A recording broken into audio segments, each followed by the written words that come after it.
A Search in Secret India. Chapter 1. Wherein I Bow to the Reader. There is an obscure passage in the yellowed book of Indian life which I have endeavoured to elucidate for the benefit of Western readers. Early travellers returned home to Europe with weird tales of the Indian fakirs, and even modern travellers occasionally bring similar stories. What is the truth behind those legends which come ever and anon to our ears, concerning a mysterious class of men called yogis by some and fakirs by others? What is the truth behind the fitful hints which reach us, intimating that there exists in India an old wisdom that promises the most extraordinary development of mental powers to those who practice it? I set out on a long journey to find it, and the following pages summarize my report. Summarize, I say, because the inexorable exigencies of space and time required me to write of one yogi where I had met more. Therefore, I have selected a few who interested me most and who seemed likely to interest the Western world. One heard much of certain so-called holy men who possessed repute of having acquired deep wisdom and strange powers, so one travelled through scorching days and sleepless nights to find them, only to find well-intentioned fools, scriptural slaves, venerable know-nothings, money-seeking conjurers, jugglers with a few tricks, and pious frauds. To fill my pages with the records of such people would be worthless to the reader and is a distasteful task to me. Therefore, I omit the tale of time wasted upon them. I feel quite humbly that I have been privileged to see a remote aspect of India, seldom seen and less understood by ordinary travellers. Among the English residents in that vast land, only an infinitesimal fraction has cared to study this aspect, and of this fraction, very few were free enough to examine it more deeply and give their report, for official dignity must needs be respected. Therefore, English writers who have touched on this subject swing over to a hearty skepticism which, by its very nature, renders many sources of native knowledge not readily available to them, and which causes the Indian who really knows something about the less superficial side of the matter to shrink from discussing it with them. The white man will, in most cases, possess but an imperfect acquaintance with the yogis, if he knows them at all, and certainly not with the best of them. The latter are now but a mere handful in the very country of their origin. They are exceedingly rare, are fond of hiding their true attainment from the public, and prefer to pose as ignoramuses. In India, in Tibet, and in China, they get rid of the Western traveller who may happen to blunder in upon their privacy by maintaining a studied appearance of insignificance and ignorance. Perhaps they would see some sense in Emerson's abrupt phrase, "To be great is to be misunderstood." I do not know. Anyway, they are mostly recluses who do not care to mingle with mankind. Even when met with, they are unlikely to break their reserve, except after some period of acquaintance. Hence, little has been written in Western continents about the strange life of these yogis, and even that little remains vague. The reports of Indian writers are indeed available, but they must be read with great care. It is an unfortunate fact that the Hindus lack any critical approach to these matters and will mix hearsay with fact quite indiscriminately. Therefore, such reports diminish greatly in truth as documentary records. When I saw the cataract of credulity which covers so many Eastern eyes, I thanked heaven for such scientific training as the West has given me, and for the common sense attitude which journalistic experience has instilled in me. There is a basis of fact underlying much Oriental superstition, but vigilance is needed to discover it. I was compelled to keep a critical but not hostile eye widely open wherever I went. Those who learned that I was interested in the mystical and miraculous, apart from my philosophical concerns, applied liberal paint and plentiful varnish to the new facts. Many would think nothing of indulging in breathtaking exaggerations. I might have spent my time trying to teach them that truth is so strong she can stand upon her own legs without falling to the ground. But I had other things to do. I felt glad, however, that I had preferred to gain my knowledge of Oriental wonders at first hand, just as I prefer Christ's wisdom to his commentators' ignorance. I searched through a welter of crass superstitions, incredible impostures, and ancient pretensions for those things which are true, which will stand the acid test of thorough investigation. I flatter myself that I could never have done this did I not contain within my complex nature the two elements of scientific skepticism and spiritual sensitivity, elements which usually range themselves in sharp conflict and flagrant opposition.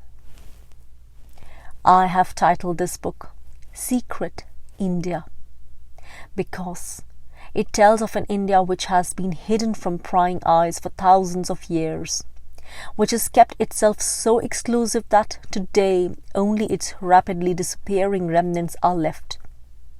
The manner in which the yogis kept their knowledge so esoteric may appear selfless to us in these democratic days, but it helps to account for their gradual disappearance from visible history. Thousands of Englishmen live in India and hundreds visit it each year. Yet, few know anything of what may one day prove more worthy to the world than even the prized pearls and valuable stones which ships bring us from India. Fewer still have taken the trouble to go out of their way to find the adepts in yoga, while not one Englishman in 1,000 is prepared to prostrate himself before a brown, half-naked figure in some lonely cave or in a disciple-filled room. Such is the inevitable barrier imposed by this form of caste, that even men of generous character and developed intellect, if suddenly taken from their habitations in the British quarters and set down in a cave, would find a yogi's company uncongenial and his ideas unintelligible. Yet, the Englishman in India, whether soldier, civil servant, businessman, or traveller, is not to be blamed because he is too proud to squat on the mat of the yogi. Quite apart from the business of upholding British prestige, doubtless an important and necessary procedure, the kind of holy man he usually encounters is more likely to repel than attract. It is certainly no loss to avoid such a man. Nevertheless, it is a pity that after a sojourn of many years, the English resident will often leave the country in blameless ignorance of what lies behind the frontal brain of an Indian sage.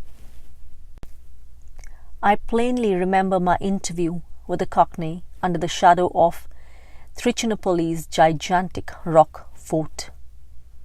For over 20 years he had held a responsible post on the Indian railways. It was inevitable that I should ply him with many questions about his life in this sunburnt land. Finally, I trotted out my pet interrogation. "Have you met any yogis?" he looked at me somewhat blankly and then replied, "Yogis? What are they? Some kind of animal?"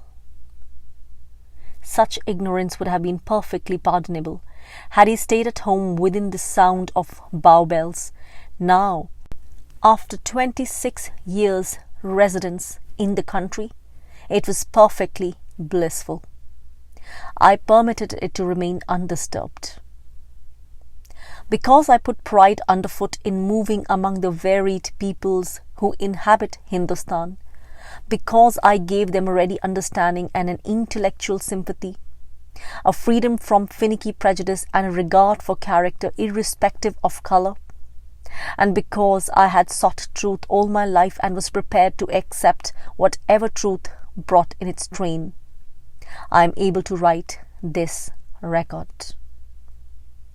I picked my way through a crowd of superstitious fools and self-styled fakirs in order to sit at the feet of true sages, there to learn at first hand the real teachings of Indian yoga. I squatted on the floor in many a secluded hermitage, surrounded by brown faces and hearing strange dialects. I sought out those reserved and reclusive men, the best yogis, and listened humbly to their oracular instruction. I talked for hours with the Brahmin Pandits of Banaras, discussing the age-old questions of philosophy and belief which have tormented the mind and troubled the heart of man since he began to think. I stopped, now and then, to divert myself with the magician and the wonder-worker, and strange incidents crossed my trails. I wanted to gather the real facts about the yogis of today by the method of first-hand investigation. I prided myself that experience as a journalist fitted me to draw out, with the least possible delay, much of the information which I sought. That sitting at the editorial desk and curtly wielding the blue pencil had trained me to become ruthlessly critical in separating wheat from chaff, and that the contact with men and women in every grade of life which the profession generally gives, with ragged mendicants as well as well-fed millionaires, would help me move just a little more smoothly through the variegated masses of India, among whom I searched for those strange men, the yogis. On the other side of the sheet, I had lived an inner life totally detached from my outward circumstance. I spent much of my spare time in the study of recondite books and in little-known bypaths of psychological experiment. I delved into subjects which always have been wrapped in Cimmerian mystery. To these items must be added an inborn attraction towards things Oriental. The East, before my first visit, threw out vast tentacles that gripped my soul. Ultimately, they drew me to study the sacred books of Asia, the learned commentaries of her Pandits, and the inscribed thoughts of her sages, so far as English translations could be procured. This dual experience proved of great value. It taught me never to permit my sympathy with Oriental methods of probing life's mysteries subvert my scientific desire of critically and impartially finding the facts. Without that sympathy, I could never have gone among people and into places where the average Englishman in India may disdain to tread. Without that strict scientific attitude, I might have been led away into wilderness of superstition, as so many Indians seem to have been led away. It is not easy to conjoin qualities which are usually held to be contradictory, but I sincerely try to hold them in sane balance. That the West has little to learn from present-day India, I shall not trouble to deny, but that we have much to learn from Indian sages of the past, and from the few who live today, I unhesitatingly assert. The white tourist who does the chief cities and historical sites and then steams away with disgust at the backward civilization of India is doubtless justified in his depreciation of it. Yet a wiser kind of tourist shall one day arise who will seek out not the crumbling ruins of useless temples, nor the marbled palaces of dissipated kings long dead, but the living sages who can reveal a wisdom untaught by our universities. Are these Indians mere idlers, sprawling in the fierce tropic sun? Have they done nothing, thought nothing that is of worth to the rest of the world? The traveller who can see only their material degeneration and mental flabbiness has not seen far. Let him substitute consideration for his contempt, and he may open sealed lips and hidden doors. Grant that India has nodded and snored for centuries. Grant that even today there exist millions of peasants in this land who suffer the same illiteracy, share the same outlook blended of puerile superstition and kindergarten religion as did English peasants of the 14th century. Grant further that the Brahmin Pandits in native centres of learning waste their useless years splitting sacerdotal hairs and drawing metaphysical wire as subtly as our own medieval scholastics ever did. Yet there still remains a small but priceless residue of culture classified under the generic term yoga, which prefers benefits to mankind as valuable in their own way as any proffered by the Western sciences. It can bring our bodies nearer the healthy condition which nature intended them to possess. It can bestow one of the modern civilization's most urgent needs, a flawless serenity of mind. And it can open the way to enduring treasures of the spirit to those who will labor for them. I admit that this great wisdom hardly belongs to India's present, but to her past, that this guarded knowledge of yoga flourishes little today, when once it must have had worthy professors and faithful students. It may be that the secrecy in which it was carefully enshrouded succeeded in killing all spread of this ancient science. I do not know. It is perhaps not amiss, then, if one asks one's Western fellows to look eastward, not for a new faith, but for a few pebbles of knowledge to cast upon our present heap. When Orientalists like Burnouf, Colebrooke, and Max Muller appeared upon learning's scene and brought us some of the literary treasures of India, the savants of Europe began to understand that the heathens who inhabited that country were not so stupid as our own ignorance had presumed. Those clever people who profess to find Asiatic learning empty of useful thoughts for the West thereby prove their own emptiness. Those practical persons who would fling the epithet stupid at its study succeed only in flinging it at their own narrow-mindedness. If our ideas about life are to be wholly determined by a mere accident of space, by the chance that we were born in Bristol instead of Bombay, then we are not worthy the name of civilized man. Those who close their minds to the entrance of all Eastern ideas close them also to find thoughts, deep truths, and worthwhile psychological knowledge. Whoever will poke about among this musty lore of the Orient in the hope of finding some precious gems of strange fact and stranger wisdom will find his quest no vain one. I journeyed eastwards in search of the yogis and their hermetic knowledge. The thought of finding a spiritual light and diviner life was also entertained, though it was not my primary purpose.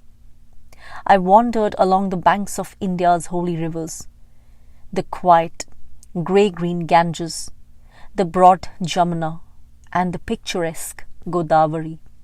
In this quest, I circled the country. India took me to her heart, and the vanishing remnant of her sages opened many a door for the unfamiliar Westerner. Not so long ago, I was among those who regard God as a hallucination of human fancy, spiritual truth as a mere nebula, and providential justice as a confection for infantile idealists. I, too, was somewhat impatient in those who construct theological paradises and who then confidently show you round with an air of being God's estate agents. I had nothing but contempt for what seemed to be the futile, fanatical efforts of uncritical theorizers. If, therefore, I have begun to think a little differently about these matters, rest assured that good cause has been given me. Yet, I did not arrive at paying allegiance to any Eastern creed. Indeed, those which matter I had already studied intellectually much earlier.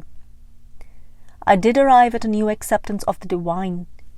This may seem quite an insignificant and personal thing to do, but as a child of this modern generation, which relies on hard facts and cold reason, and which lacks enthusiasm for things religious, I regard it as quite an achievement.